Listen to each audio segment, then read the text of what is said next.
নমস্কাৰ সকলোকে স্বাগতম জনাইছো LPNMISR ইউটিউব চেনেলৰ আন এটা ভিডিঅ'লৈ। আজিৰ ভিডিঅ'ৰ বিষয়বস্তু হৈছে সপ্তম শ্ৰেণীৰ অসমীয়া কিতাপখনত দিয়া পাঠ নম্বৰ 4 যাৰ নাম হৈছে কৃষক। এই পাঠটোত থকা যিখিনি মূল কথা আছে সেইখিনি ইয়াত থকা যোনটো বাকচ আছে সেইটোত দিয়া আছে। সো ইয়াত কি লিখা আছে, আমাৰ দেশখন কৃষি প্ৰধান দেশ। আমি সবে জানো আমাৰ দেশখন এখন কৃষি প্ৰধান দেশ। কৃষকসকলে অশেষ শ্ৰম কৰি উৎপাদিত ফচলৰে দেশবাসীক সেৱা কৰি আহিছে। পুৰণি কালত কৃষিয়ে প্ৰধান বৃত্তি আছিল। জীৱন নিৰ্বাহৰ বাবে প্ৰয়োজনীয় সমল আহৰণৰ উপায়ে হৈছে বৃত্তি। জীৱন ধাৰণৰ বাবে সকলো স্তৰৰ লোকেই কৃষিজাত সামগ্ৰীৰ ওপৰত নিৰ্ভৰশীল। দেশৰ নাগৰিকৰ প্ৰয়োজনীয় খাদ্যশস্য কৃষকসকলে উৎপাদন কৰে। কৃষি বৃত্তিটোৰ প্ৰতি শ্ৰদ্ধা আৰু আগ্ৰহ বৃদ্ধিৰ জৰিয়তে দেশৰ প্ৰগতিত কেনেকৈ অৰিহণা যোগাব পাৰি কবিতাটিৰ মাজেৰে চাওঁ আহা। পঢ়ো আৰু আবৃত্তি কৰোঁ আহা। মই থুলমূলকৈ তোমালোকৰ আগত কবিতাটো এবাৰ পঢ়ি দিছোঁ, তোমালোকে ভালদৰে কবিতাটো পঢ়ি ল'বা। জীৱন নাৱৰ গৰিবঠা ধৰি তুমি সমাজক ৰাখিছা জীয়াই, তুমিয়ে পিতৃৰ তুল্য গোটেই দেশৰ অন্যাহাৰ দিছা সৰ্বদাই। তোমাৰ জহতে লোকে আজি বিদ্যাধন স্বদেশৰ উন্নতি সাধিছে, তোমাৰে উৎপন্ন লৈ কিনা বেচা কৰি সদাগৰে লক্ষ্মীক বান্ধিছে। এটি মাতো বাৰিষা থাকা যদি বহি দেশত লাগিব হাহাকাৰ, সমাজ বান্ধনি কেনি পৰিব উপৰি উন্নতিও হ'ব ছাৰখাৰ। তোমাৰ সমান নাই দেশ হিতকৰ প্ৰাণদাতা সকলো নৰৰ, তোমাৰ বিহনে হ'ব জগত শমশান, তুমি মাত্ৰ সাৰ সংসাৰৰ। স্বাধীন কৃষি কৰি আপোন ইচ্ছাৰে তুমিয়েই মুকলি মৰিয়া, নাপাতা কালৈকো হাত নধৰা খাটনি ৰাখিছা দেশৰ তুমি চিয়া। কবি তুলসীচন্দ্ৰ বৰুৱা। ইয়াত কবিৰ পৰিচয়টো দিয়া আছে, তোমালোকে অলপ ভালদৰে চাই ল'বা। এতিয়া আমি যিখিনি পাঠভিত্তিক প্ৰশ্ন দিয়া আছে সেই প্ৰশ্নখিনি সমাধান কৰিম। সেইবাবে 1 নম্বৰ প্ৰশ্নটো কি দিয়া আছে, তলৰ পদ্যভাগীত তলত আস্তনা শব্দকেইটাৰ ঠাইত কাষৰ বাকচত থকা একে অৰ্থ মিলা শব্দ আনি পদ্যভাগী পুনৰ লিখা।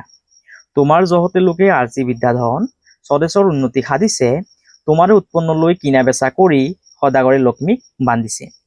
এতিয়া ইয়াত থকা যিখিনি শব্দৰ তলত আস্তনা আছে সেই আস্তনা শব্দটোৰ অৰ্থ ইয়াত দিয়া আছে।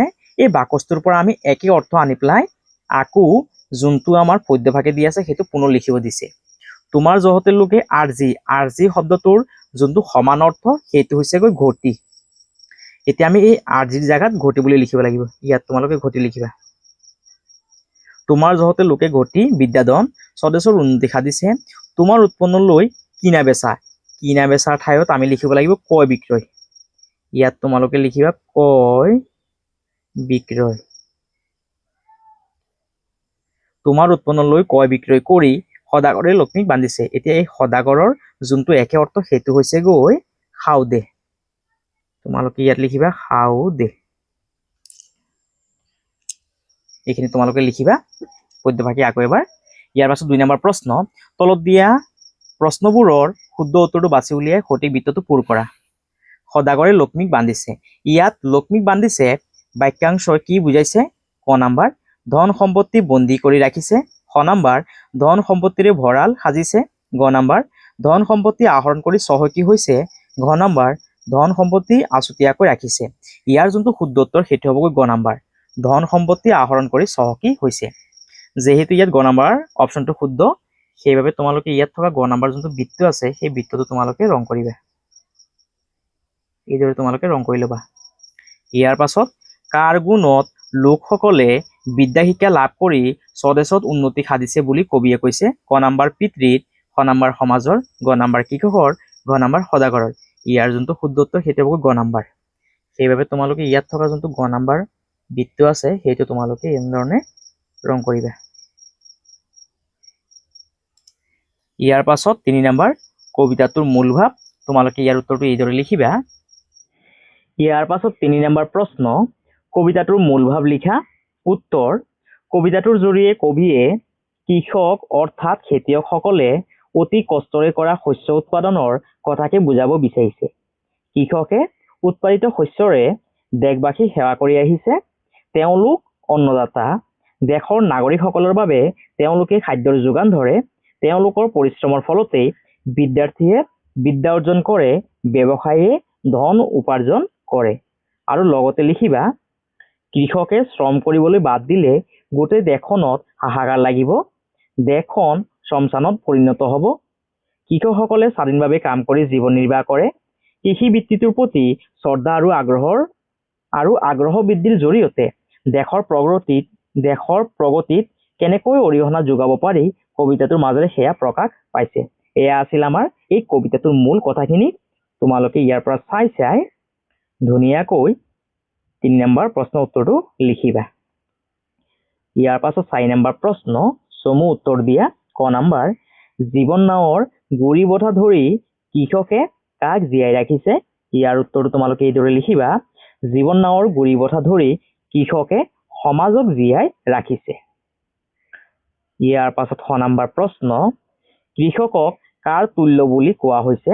ইয়াৰ উত্তৰটোত লিখিবা, কৃষকক পিতৃতুল্য বুলি কোৱা হৈছে। ইয়াৰ পাছত 9 নম্বৰ প্ৰশ্ন, কৃষকৰ উৎপাদন কিনা বেচা কৰি কোনে লক্ষ্মীক বান্ধিছে? ইয়াৰ উত্তৰটো তোমালোকে এইদৰে লিখিবা, কৃষকৰ উৎপাদন কিনা বেচা কৰি সদাগৰে লক্ষ্মীক বান্ধিছে। ইয়াৰ পাছত 10 নম্বৰ প্ৰশ্ন, দেশত কেতিয়া হাহাকাৰ লাগিব বুলি কবিতাটিত কৈছে? ইয়াৰ উত্তৰটোত লিখিবা, যেতিয়া কৃষকে কাম নকৰি বহি থাকিব তেতিয়া দেশত হাহাকাৰ লাগিব বুলি কবিতাটোত কৈছে। ইয়াৰ পৰা চাইছে তোমালোকে 10 নম্বৰ উত্তৰটো লিখিবা। ইয়াৰ পাছত 5 নম্বৰ প্ৰশ্ন, তলত দিয়া প্ৰশ্নকেইটাৰ উত্তৰ আলোচনা কৰি কোৱা আৰু লিখা। ক নম্বৰ প্ৰশ্ন, এটা বাৰিষা কাল যদি কৃষকে খেতি নকৰি বহি থাকে তেনেহলে দেশত কি কি সমস্যা হ'ব পাৰে? তোমালোকে ইয়াৰ উত্তৰটো এইদৰে লিখিবা, উত্তৰ, এটা বাৰিষা কাল যদি কৃষকে খেতি নকৰি বহি থাকে তেনেহলে দেশত হাহাকাৰ লাগিব, সমাজৰ বান্ধোন উপৰি পৰিব আৰু উন্নতি ছাৰখাৰ হ'ব। কৃষক অবিহনে জগত হ'ব শ্মশান। ইয়াৰ পৰা চাইছে তোমালোকে উত্তৰটো ধুনীয়াকে লিখিবা। ইয়াৰ পাছত 6 নম্বৰ প্ৰশ্ন, তোমাৰ সমান নাই দেশ হিতকৰ। ইয়াত তোমাৰ বুলি কাক কৈছে আৰু তেওঁ কিয় দেশ হিতকৰ বুলি কৈছে? ইয়াৰ উত্তৰটোত লিখিবা, ইয়াত তোমাৰ বুলি কৃষকক কোৱা হৈছে কাৰণ কৃষক দেশৰ জনগণৰ অন্নদাতা। কৃষকৰ শ্ৰমৰ ফলতেই বিদ্যাৰ্থীয়ে বিদ্যা অৰ্জন কৰে আৰু সদাগৰে ধন উপাৰ্জন কৰে। কৃষক সকলোৰে প্ৰাণদাতা। দেশৰ উন্নতি কৃষকৰ ওপৰত নিৰ্ভৰ কৰে। ইয়াৰ পৰা চাইছে তোমালোকে উত্তৰটো লিখিবা। ইয়াৰ পাছত 9 নম্বৰ প্ৰশ্ন, কবিতাটোত কবিয়ে কৃষকক কি কি নামেৰে বিভূষিত কৰিছে বাছি উলিয়াই লিখা। ইয়াৰ উত্তৰটোত লিখিবা, কবিতাটোত কবিয়ে কৃষকক বিভিন্ন নামেৰে বিভূষিত কৰিছে। সেইবোৰ হ'ল দেশ হিতকৰ, প্ৰাণদাতা, অন্নাহাৰ, মুকলিমূৰীয়া। ইয়াৰ পৰা চাইছে তোমালোকে উত্তৰটো লিখিবা। ইয়াৰ পাছত 10 নম্বৰ প্ৰশ্ন, কবিয়ে কৃষকক পিতৃৰ লগত কিয় তুলনা কৰিছে কাৰণ দৰ্শোৱা। ইয়াৰ উত্তৰটোত লিখিবা, যিদৰে এজন পিতৃয়ে সন্তানৰ বাবে আহাৰ যোগান ধৰি লালন পালন কৰে ঠিক একেদৰে কৃষকেও জনসাধাৰণৰ বাবে আহাৰ যোগান ধৰে বাবে কবিয়ে কৃষকক পিতৃৰ লগত তুলনা কৰিছে। এইটো এটা অতি গুৰুত্বপূৰ্ণ প্ৰশ্ন, তোমালোকৰ পৰীক্ষাত আহিব পাৰে, সেইবাবে তোমালোকে এই প্ৰশ্নটো অলপ ভালদৰে চাই ল'বা। ইয়াৰ পাছত 9 নম্বৰ প্ৰশ্ন, কবিয়ে কৃষকক কিয় প্ৰাণদাতা বুলি কৈছে?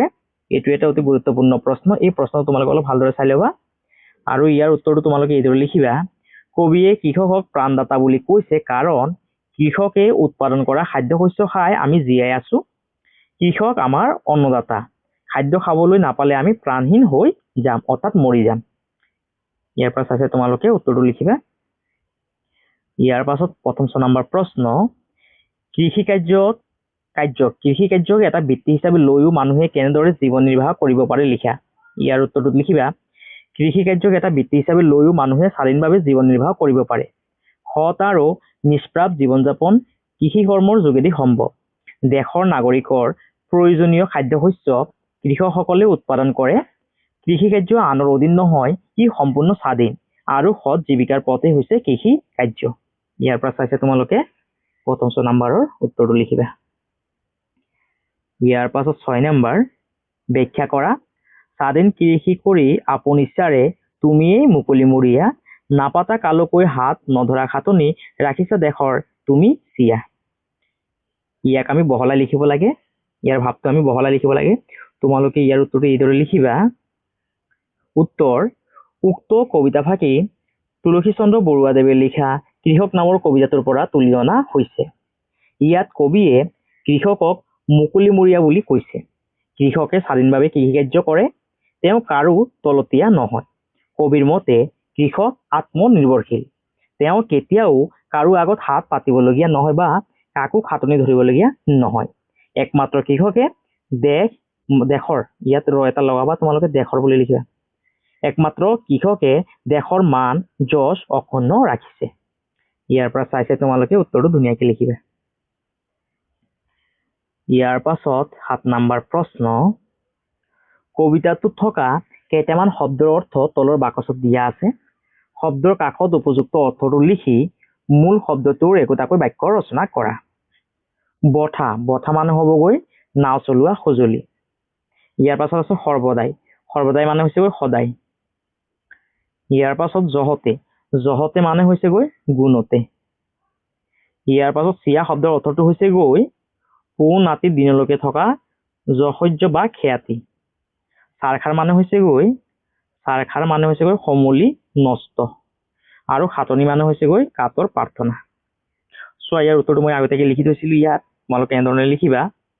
বঠা, বঠা শব্দৰ অৰ্থটো হৈছে গৈ নাও চলোৱা সঁজুলি। আৰু ইয়াৰে তোমালোকে বাক্য ৰচনাটো এইদৰে লিখিবা। নাৱৰীয়াজনে বঠা বাই নদীত নাও চলাই আছে। ইয়াৰ পাছৰ শব্দটো হৈছে গৈ সৰ্বদাই। সৰ্বদাই শব্দৰ অৰ্থটো হৈছে গৈ সদায়।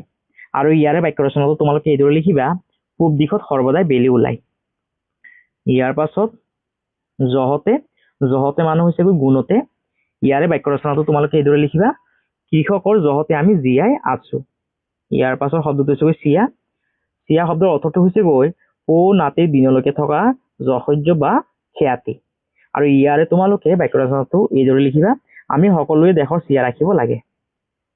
ইয়াৰ পৰা চাইছে তোমালোকে উত্তৰটো লিখিবা। ইয়াৰ পাছত শব্দটো হৈছে গৈ চাৰখাৰ। চাৰখাৰ শব্দৰ অৰ্থটো হৈছে গৈ সমলি নষ্ট। আৰু ইয়াৰে তোমালোকে বাক্য ৰচনাটো এইদৰে লিখিবা। বানপানীৰ বাবে খেতি বাতি চাৰখাৰ হৈ পৰিল। ইয়াৰ পাছৰ শব্দটো হৈছে গৈ খাটনি। খাটনি শব্দৰ অৰ্থটো হৈছে গৈ কাতৰ প্ৰাৰ্থনা। আৰু ইয়াৰে তোমালোকে বাক্যটো এইদৰে লিখিবা। কৃষকে কাৰো আগত খাটনি নকৰে। ইয়াৰ পাছত ভাষা অধ্যয়ন 8ৰ ক, তলৰ বাক্যটো লৈ মন কৰা। জীৱন নাৱৰ গুৰি বঠা ধৰি তুমি সমাজক জীয়াই ৰাখিছা। কবিতাটোৰ প্ৰথম শাৰীটো গদ্য ৰূপত লিখিলে ওপৰৰ বাক্যটো পাওঁ। বাক্যটোত ডাঙৰ হৰফৰ পদ দুটাই কোনো কাম অৰ্থাৎ কাৰ্য হোৱা বা কৰা বুজাইছে। ধৰি আৰু ৰাখিছা এই দুটা শব্দই কি বুজাইছে? আমাৰ কোনো এটা কাম হোৱা বা কৰা বুজাইছে। এই বাক্যটোত ধৰি আৰু ৰাখিছা দুটা ক্ৰিয়াপদ আছে। ইয়াত প্ৰথমটো ক্ৰিয়াপদত বাক্যটোৰ অৰ্থ সম্পূৰ্ণ হোৱা নাই। বাক্যটো সম্পূৰ্ণ কৰিবলৈ ই দ্বিতীয় ক্ৰিয়াপদ ৰাখিছাৰ ওপৰত নিৰ্ভৰ কৰিবলগীয়া হৈছে। উদাহৰণস্বৰূপে মই ভাত খালো। ইয়াত খালুৰ তলত কি দিয়া আছে? আস্তানি থোৱা আছে। মই ভাত খাই স্কুললৈ যাম। এতিয়া ইয়াত খাই আৰু যাম শব্দটোৰ তলত আস্তানা আছে। ইয়াত প্ৰথম বাক্য যোনটো আমাৰ প্ৰথম লাইন আছে খালো আৰু দ্বিতীয় বাক্যত যাম হৈছে সমাপিকা ক্ৰিয়া আৰু দ্বিতীয় বাক্যৰ খাই হৈছে অসমাপিকা ক্ৰিয়া। ইয়াত যোনটো খাই শব্দ আছে এই খাই শব্দটো হৈছে গৈ অসমাপিকা ক্ৰিয়া। এতিয়া ইয়াত দিয়া আছে মনত পেলাও আহা। যি পদে কোনো কাম কৰা বা হোৱা বুজায় তাক ক্ৰিয়াপদ বোলে। এইটো তোমালোকে মনত ৰাখিবা। তোমালোকৰ পৰীক্ষাত আহিব পাৰে যে ক্ৰিয়াপদ কাক বোলে। তেতিয়াহ'লে লিখিবা যে যি পদে কোনো কাম কৰা বা হোৱা বুজায় তাক ক্ৰিয়াপদ বোলে। ইয়াৰ পৰা চাইছে তোমালোকে যোনটো আমাৰ ক্ৰিয়াপদ আছে সেইটো অলপ ভালদৰে চাই ল'বা। ইয়াৰ পাছত জানো আহা ক্ৰিয়াপদ হৈছে আমাৰ দুই প্ৰকাৰ। এটা হৈছে গৈ সমাপিকা ক্ৰিয়া, আনটো হৈছে গৈ অসমাপিকা ক্ৰিয়া। যি ক্ৰিয়াপদত বাক্যৰ অৰ্থ সম্পূৰ্ণ হয় তাক সমাপিকা ক্ৰিয়া বোলে। যেনে মই ভাত খালো, ইয়াত কি হৈ গ'ল? আমাৰ ক্ৰিয়াপদটো সম্পূৰ্ণ হৈ গ'ল, হয়নে? সেইবাবে ইয়াক কোৱা হ'বগৈ সমাপিকা ক্ৰিয়া। যি ক্ৰিয়াপদে বাক্যৰ অৰ্থ সম্পূৰ্ণ নকৰে তাক অসমাপিকা ক্ৰিয়া বোলে। যেনে মই ভাত খাই স্কুললৈ যাম, এইটো হৈছে গৈ আমাৰ অসমাপিকা ক্ৰিয়া। তোমালোকে এইখিনি অলপ ভালদৰে চাই ল'বা। সমাপিকা ক্ৰিয়া আৰু অসমাপিকা ক্ৰিয়া কাক বোলে তোমালোকৰ পৰীক্ষাত আহিব পাৰে, সেইবাবে এইখিনিও অলপ তোমালোকে ভালদৰে চাই ল'বা। ইয়াৰ পাছত খ নম্বৰ, তলত দিয়া বাক্যকেইটাত থকা সমাপিকা আৰু অসমাপিকা পদকেইটা বাছি উলিয়াই তালিকাত লিখা। উদাহৰণ হিচাপে এটা কৰি দিয়া হৈছে। মই বজাৰৰ পৰা আহিটো হৈছে গৈ আমাৰ অসমাপিকা ক্ৰিয়া আৰু খামটো হৈছে গৈ সমাপিকা ক্ৰিয়া। মামাই জলপান খায়, খাইটো হৈছে গৈ আমাৰ অসমাপিকা ক্ৰিয়া, সেইবাবে তোমালোকে এইটো ঘৰত খাই বুলি লিখিবা, খাই। পথাৰলৈ যাব, যাবটো হৈছে আমাৰ সমাপিকা ক্ৰিয়া, সেইবাবে তোমালোকে ইয়াত যাব বুলি লিখিবা। ভাইটিয়ে ছবি আঁকি, আঁকিটো হৈছে গৈ আমাৰ অসমাপিকা ক্ৰিয়া, সেইবাবে তোমালোকে ইয়াত লিখিবা আঁকি, আঁকি। কিতাপ পঢ়িব, পঢ়িবটো হৈছে গৈ আমাৰ সমাপিকা ক্ৰিয়া, পঢ়িব। ছাত্ৰ ছাত্ৰীসকলে প্ৰাৰ্থনা কৰি, কৰিটো হৈছে গৈ আমাৰ অসমাপিকা ক্ৰিয়া। শ্ৰেণীকোঠালৈ যাব, যাবটো হৈছে গৈ আমাৰ সমাপিকা ক্ৰিয়া। সন্ধিয়া হাত ভৰি ধুই, সন্ধিয়া হাত ভৰি ধুই, এই ধুইটো হৈছে গৈ আমাৰ অসমাপিকা ক্ৰিয়া। ধুই পঢ়াত বহিবা, বহিবাটো হৈছে আমাৰ সমাপিকা ক্ৰিয়া, বহিবা। ইয়াৰ পৰা চাইছে তোমালোকে খ নম্বৰৰ উত্তৰটো ধুনীয়াকৈ লিখি ল'বা। ইয়াৰ পাছত 9 নম্বৰ প্ৰশ্ন, তলত দিয়া ক্ৰিয়াপদবোৰ সমাপিকা স আৰু অসমাপিকা অস হিচাপে ব্যৱহাৰ কৰি একোটাকৈ বাক্য সাজা। ধৰে আমি সমাপিকা ক্ৰিয়া এটা বাক্য লিখিব লাগে। ৰহিমতে পুখুৰীত মাছ ধৰিছে। ধৰ শব্দটোৰ অসমাপিকা ক্ৰিয়াৰে আমি এটা বাক্য লিখিব লাগে। শিয়ালটোৱে হাঁহজনীক ধৰি লৰ মাৰিলে। কৰ সমাপিকা ক্ৰিয়াৰে আমি এটা বাক্য লিখিব লাগে, সেইটো তোমালোকে এনেধৰণে লিখিবা। কি আছিল ইয়াত? কৰ আছিল, হয়নে? কৰ সমাপিকা ক্ৰিয়াৰে বাক্যটো এইদৰে লিখিবা, তাই অংকটো কৰিলে। কৰ অসমাপিকা ক্ৰিয়াৰে বাক্যটো এইদৰে লিখিবা, তাই অংকটো কৰি চাহ খালে। ইয়াৰ পাছত খা সমাপিকা ক্ৰিয়াটো এইদৰে লিখিবা, তাই ভাত খালে। আৰু খাৰে অসমাপিকা ক্ৰিয়া বাক্যটো এইদৰে লিখিবা, তাই ভাত খাই শুলে। ইয়াৰ পৰা চাইছে তোমালোকে উত্তৰটো লিখিবা। ইয়াৰ পাছত 10 নম্বৰ প্ৰশ্ন, 10ৰ ক অংশৰ লগত খ অংশৰ শব্দ লগ লগাই উদাহৰণত দিয়াৰ দৰে জুৰীয়া শব্দ গঠন কৰা। ক অংশৰ লগত আমি খ অংশটো মিলাব লাগে। মাক আৰু বাপেক দুটা মিলাই দিয়া আছে। এতিয়া দেওৰৰ লগত কোনটো হ'বগৈ? দেওৰ ননদ হ'বগৈ। ইয়াৰ পাছত যি হ'বগৈ জোঁৱাই, জিৰ লগত জোঁৱাইটো মিলাবা। ইয়াৰ পাছত ভাই হ'বগৈ ভনী। ইয়াৰ পাছত শাহু হ'বগৈ শহুৰ। ইয়াৰ পাছত পেহা হ'বগৈ পেহী। আৰু মামা হ'বগৈ মামী। এতিয়া আমি ইয়াত জুৰীয়া শব্দখিনি লিখিব লাগে। জুৰীয়া শব্দখিনি ইয়াত মই লিখি থৈছিলো আগতীয়াকে, তোমালোকে ইয়াৰ পৰা চাই লিখিবা। জুৰীয়া শব্দ মামা মামী, ভাই ভনী, পেহা পেহী, জী জোঁৱাই, দেওৰ ননদ, মাক বাপেক, শাহু শহুৰ। ইয়াৰ পৰা চাই তোমালোকে জুৰীয়া শব্দবোৰ তোমালোকৰ কিতাপত ইয়াত লিখিবা। আৰু ইয়াত থকা যিবোৰ জুৰীয়া শব্দ দিয়া আছে সেইকেইটাৰে আমি কি কৰিব লাগিব? বাক্য ৰচনা কৰিব লাগিব। খ নম্বৰৰ উত্তৰ, মামা মামীৰে তোমালোকে বাক্য ৰচনাটো এইদৰে লিখিবা। এইবাৰ মই মামা মামীৰ লগত মেলাত ফুৰিবলৈ যাম।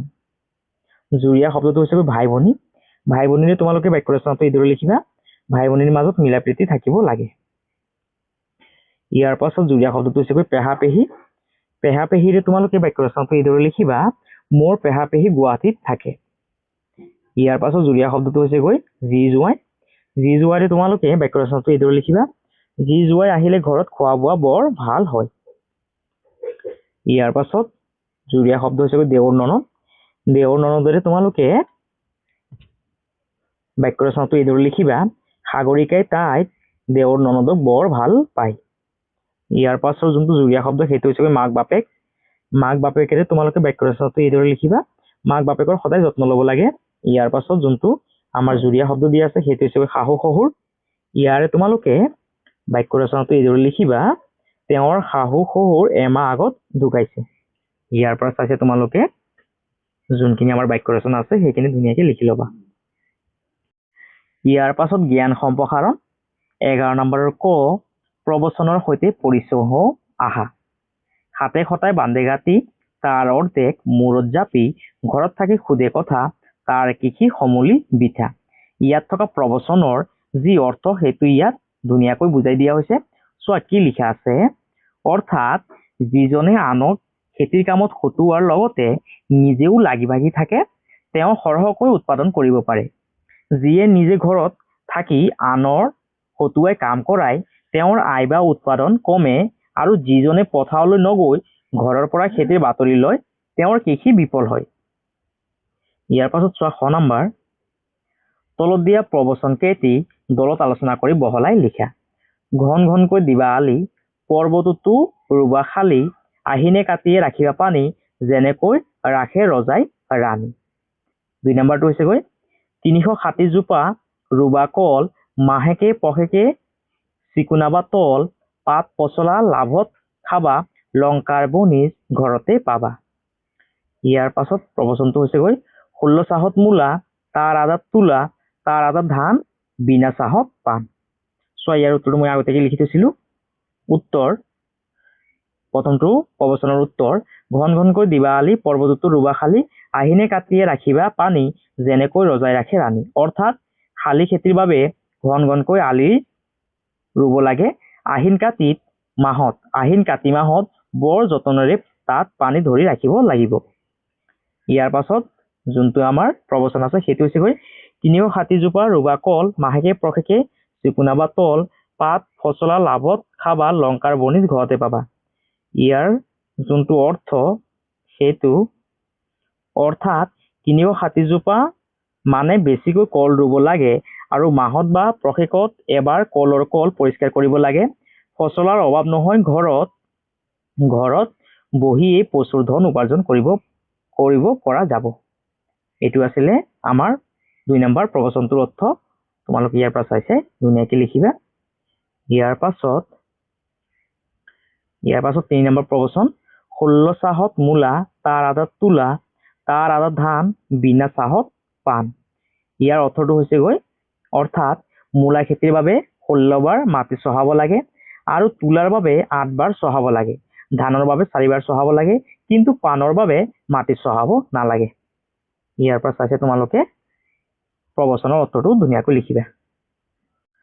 ইয়াৰ পাছত 12 নম্বৰ প্ৰশ্ন, তলত দিয়া বৃত্তিসমূহৰ বিষয়ে চমু টোকা লিখা। শিক্ষক, আৰক্ষী, চিকিৎসক, গায়ক। ইয়াত থকা বৃত্তিবোৰৰ বিষয়ে আমি চমুকৈ এটা টোকা লিখিব লাগিব।